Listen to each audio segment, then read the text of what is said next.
तो नमस्कार आप सभी को। मेरा नाम डॉक्टर मनीष यादव है और सेवत्व होम्योपैथी क्लिनिक में आपका बहुत बहुत स्वागत है। आज हम एक बहुत ही इंपॉर्टेंट टॉपिक के ऊपर डिस्कशन करेंगे और बात करेंगे अक्यूट्स। बीमारियां जब हम देखते हैं दो प्रकार की होती हैं, क्रॉनिक होती है और अक्यूट होती है। क्रॉनिक का मतलब है जो बीमारी आपके पास 2 साल 3 साल 5 साल से लगी हुई है, लंबे समय से आप उसके परिणाम भोग रहे हैं, उसको हम कहते हैं क्रॉनिक डिजीज। अक्यूट डिजीज वो होता है जो तुरंत होता है, मतलब आप बाहर गए, बारिश हुई, भीगे, सर दर्द हो गया, आप बाहर गए, आपने कुछ खाया, डायरिया हो गया, बुखार हो गया, टॉन्सिलाइटिस हो गया, पेन इन एब्डोमेन हो गया, इसको कहते हैं अक्यूट डिजीजेस। तो कई बार ले लैंग्वेज में कहते हैं इमरजेंसी।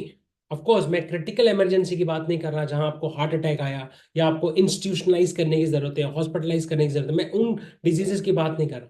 मैं चलते फिरते अक्यूट डिजीज की बात कर रहा हूँ। आपको छींकें चालू हो गई, आपको हेडेक हो गया, सर्दी हो गई, बुखार हो गया, इसको कहते हैं अक्यूट डिजीज। सो अक्यूट डिजीज का जो डेफिनेशन है मेडिकल लिटरेचर में और हमारे होम्योपैथिक ऑर्गेनल मेडिसिन में, वो ये है कि अक्यूट बीमारी जो होती है वो तुरंत आती है, तुरंत आती है, और या तो वो खत्म होती है या तो इंसान खत्म हो जाता है। या तो बीमारी खत्म होगी या तो इंसान खत्म हो जाएगा। इसको कहते हैं अक्यूट डिसीज। इसलिए आपने देखा होगा जो मेजर हार्ट अटैक्स वगैरह होते हैं या क्रिटिकल इलनेस होते हैं, उनको जल्दी से इंस्टीट्यूशन में डालना होता है, हॉस्पिटल में डालना होता है, एसेसरी ट्रीटमेंट्स देना होता है, तभी आप उसको बचा सकते हैं। तो अक्यूट डिजीज, तो पहली बात आपको ये समझना पड़ेगा, जो हम normal acute disease day to day की बात कर रहे हैं, बहुत सारे अक्यूट डिजीज को हम कहते हैं इनडिस्पोजिशन। हमारे लैंग्वेज में हम कहते हैं इनडिस्पोजिशन। तो कहने का मतलब क्या है अक्यूट डिजीज इनडिस्पोजिशन? मतलब बहुत सारे अक्यूट डिजीजेस सेल्फ लिमिटिंग होते हैं, मतलब वो खुद ही से ठीक होते हैं।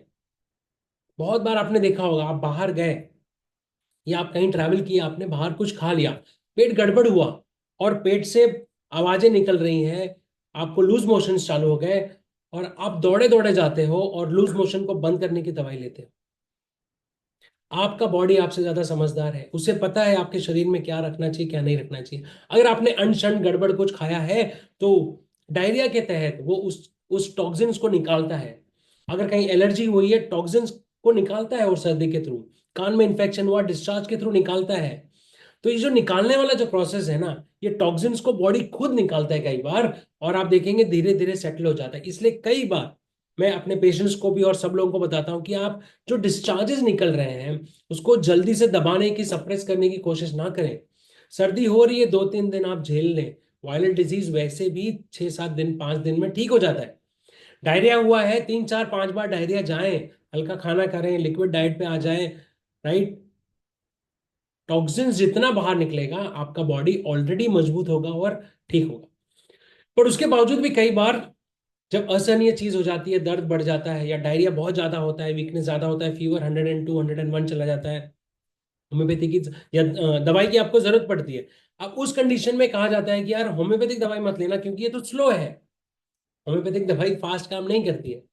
मैं आपको टेस्टिमनीज दिखा सकता हूं जहां पे हम अक्यूट डिजीज हमारे क्लिनिक में ऑल ओवर, पूरे इंडिया में हमारे पेशेंट्स हैं। हम आज तो ये दुनिया इतनी छोटी हो गई है, वीडियो कॉल, कॉन्फ्रेंस कॉल, हम उससे मैनेज करते हैं पेशेंट्स को। लक्षण अगर ढंग से मिल जाए, आपका कारण अगर आपने समझा हो कि मेरे को बीमारी क्यों हुई है, वो कारण अगर आपने पकड़ लिया और उसके लक्षण बराबर से अपने होम्योपैथिक डॉक्टर्स को दिए, सो डेफिनेटली आपका जो अक्यूट डिजीज है, मैं कंपेयर नहीं करना चाहता हूं, बट मैं ये जरूर कहना चाहता हूं कि बहुत फास्ट रिकवरी होती है। हमारे पास केसेस है जहां पे 10-10 15-15 दिन तक लोग बुखार में तड़प रहे हैं और ठीक हो रहा है, कम हो रहा है, जा रहा है, होम्योपैथी लेने से खत्म। हेडेक, माइग्रेन, सेम टेस्टिमनी सबके साथ है। तो सवाल होम्योपैथिक मेडिसिन काम करेंगे कि नहीं नहीं है, सवाल ये है कि आप ढंग से होम्योपैथिक डॉक्टर्स को पूरा सिम्टम्स देते हो, विश्वास करके वहां जाके एक बार एक्सपीरियंस करो। आपका एक बार अगर एक्यूट डिजीज आपका ठीक होगा तो आप कभी भी नहीं चाहेंगे कि केमिकल्स आप अपने बॉडी में डालें। मुझे हमेशा लगता है कि बॉडी को नेचुरल तरीके से ठीक होने के लिए उसको देना चाहिए चांस। और अगर आपको वो चांस देना है तो आपके पास आपका जो भी नियर बाय में जो भी होम्योपैथिक डॉक्टर एसेसिबल हो, जिसके आप कांटेक्ट में आ सकें, जो ढंग से क्लासिकल वे में प्रैक्टिस कर रहा हो, ज्यादा कॉम्बिनेशन ना दे रहा हो, अच्छे से होम्योपैथिक अगर उसकी प्रैक्टिस है, डेफिनेटली उस होम्योपैथिक डॉक्टर के पास जाइए, अपना केस स्टडी दीजिए, और वो डेफिनेटली आपको बहुत अच्छे से हेल्प करेगा, क्योंकि होम्योपैथी की दवाइयां अक्यूट्स में बहुत ज्यादा कारगर है, बहुत अच्छे से काम करती है। सो बहुत बहुत धन्यवाद आपका इस टॉपिक को सुनने के लिए। आई होप कि इससे आपको कुछ इंफॉर्मेशन और ज्ञान मिला होगा जो आप अपने लाइफ में यूज कर सकते हैं। Stay safe and choose homeopathy. नमस्कार।